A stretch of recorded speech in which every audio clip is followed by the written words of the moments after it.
Kerala Vastralayam Pattambi road Kunnamkulam, Guruvayur road near royal hospital Kunnamkulam. Velur പാത്രമംഗലത്ത് UDFന്റെ പ്രചരണ ബോർഡുകളും കുടിവെള്ള വിതരണ പൈപ്പും സാമൂഹ്യ വിരുദ്ധർ തീ വെച്ച് നശിപ്പിച്ചു. കഴിഞ്ഞ ദിവസം രാത്രിയാണ് സംഭവം. വേലൂർ പഞ്ചായത്തിലെ 1-ാം വാർഡിൽ നിന്ന് UDF മെമ്പറായി വിജയിച്ച KK അബൂബക്കർ, 19-ാം വാർഡ് സ്ഥാനാർത്ഥിയായിരുന്ന VS മോഹൻദാസ് എന്നിവരുടെ പ്രചരണ ബോർഡുകളാണ് ശനിയാഴ്ച രാത്രി കത്തിച്ചത്. UDF ഓഫീസിന് മുന്നിലും സ്വകാര്യ വ്യക്തിയുടെ കെട്ടിടത്തിന് മുകളിലും സ്ഥാപിച്ചിരുന്ന ബോർഡുകൾ അഴിച്ചെടുത്ത് റോഡരികിലെ കാനയിലിട്ട് കത്തിച്ച് തൊട്ടടുത്ത പറമ്പിലേക്ക് ഇട്ടിരിക്കുകയാണ്. പാത്രമംഗലം കുടിവെള്ള പദ്ധതിയുടെ പൈപ്പുകളും കത്തിച്ചിട്ടുണ്ട്. ഇതിനെ തുടർന്ന് കുടിവെള്ള വിതരണം തടസ്സപ്പെട്ടു. Ward member KK Abubakar Erumapetty പോലീസിൽ ഇത് സംബന്ധിച്ച് പരാതി നൽകി. പ്രദേശത്ത് സമാധാന അന്തരീക്ഷം തകർക്കുവാനുള്ള ശ്രമത്തിന്റെ ഭാഗമാണ് ഇത്തരം പ്രവൃത്തികളെന്നും സാമൂഹ്യ വിരുദ്ധരെ കണ്ടെത്തി പോലീസ് കർശന നടപടി സ്വീകരിക്കണമെന്നും വാർഡ് മെമ്പറും നാട്ടുകാരും ആവശ്യപ്പെട്ടു. നമ്മുടെ വേലൂർ പഞ്ചായത്തിൻ്റെ 1-ാം വാർഡിൽ പാത്രമംഗലം എന്ന് പറഞ്ഞ ദേശത്ത് വളരെ സമാധാനപരമായിട്ടുള്ള ഒരു അന്തരീക്ഷത്തിൽ പോകുന്ന ഒരു സ്ഥലമാണ്.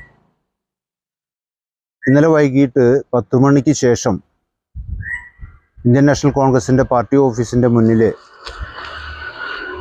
നമ്മുടെ കുറച്ച് ഫ്ലെക്സ് ബോർഡുകളും മറ്റു ഫ്രെയിമുകളൊക്കെ ഉണ്ടായിരുന്നു. അത് ഏതോ സാമൂഹ്യ വിരുദ്ധരെടുത്തിട്ട് ആ തൊട്ടടുത്തുള്ള കാനയിലിട്ട് കത്തിച്ച് 1-ാം വാർഡിലെ കുടിവെള്ള പദ്ധതിയുടെ മെയിൻ പൈപ്പ് പോകുന്ന ആ ലൈൻ പൂർണ്ണമായും കത്തി നശിച്ച രീതിയിലാണ് ഇപ്പോൾ ഉള്ളത്. അത് നമ്മൾ വേണ്ടപ്പെട്ടവർക്ക് അതിൻ്റെ പരാതികൾ നൽകിയിട്ടുണ്ട്. പോലീസ് ഉദ്യോഗസ്ഥന്മാർ വരാമെന്ന് ഏറ്റിട്ടുണ്ട്.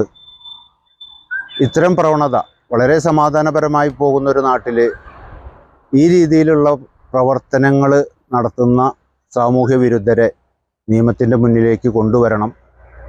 ഇനി ഒരിക്കലും ഇത്തരം രീതിയിലുള്ള ഒരു കാര്യം നമ്മുടെ നാട്ടിലുണ്ടാകാൻ പാടില്ല. വളരെ സമാധാനപരമായിട്ട് പോകുന്ന നമ്മുടെ നാട്ടിൽ ഇപ്പോൾ സമയം 1 മണി കഴിഞ്ഞു. ഇപ്പോൾ ഒരു വലിയ പ്രദേശത്തെ കുടിവെള്ളം വരെ മുടങ്ങിക്കിടക്കുകയാണ്. അത് പുനഃസ്ഥാപിക്കാൻ തന്നെ സമയമെടുക്കുന്നു. അധികാരികൾ ഇത് ശ്രദ്ധിക്കണം, അതിനു വേണ്ടുന്ന നടപടികൾ ഉണ്ടാകണം എന്ന് പറയുകയാണ്.